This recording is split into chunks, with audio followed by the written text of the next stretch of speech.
navrhovateľke veľmi pekne.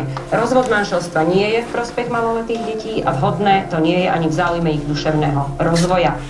Odporca rodinu finančne zabezpečuje a navrhovateľka vzhľadom k zdravotnému stavu detí pracovať nemôže. Nech sa páči, pán právny zástupca, zhrňte svoj návrh, vyjadrite sa k dokazovaniu a právnej stránke veci. Navrhovateľka nechce žiť naďalej v spoločnom zväzku s odporcom, pretože nie je ochotná naďalej tolerovať tie jeho nevery a nechce byť v tomto smere ponižovaná ako žena.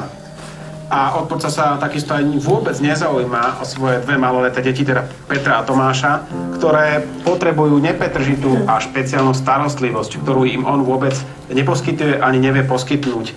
Preto navrhujeme súdu, aby toto manželstvo v zmysle paragrafu 23 zákona my chceme ven. Maloleté deti zveril do výchovy a osobnej starostlivosti matke a zaviazal odporcu povinnosťou prispievať na ich výživu sumou 350 € mesačne na každého.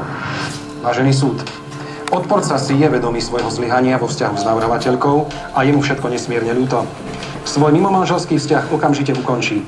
Navrhovateľka sa nechce za žiadnu cenu vzdať, pretože rovnako ako aj svojich synov ju stále miluje. Tí ho potrebujú k svojmu ďalšiemu vývoju a odchod odporcu zo spoločnej domácnosti by im určite neprospel.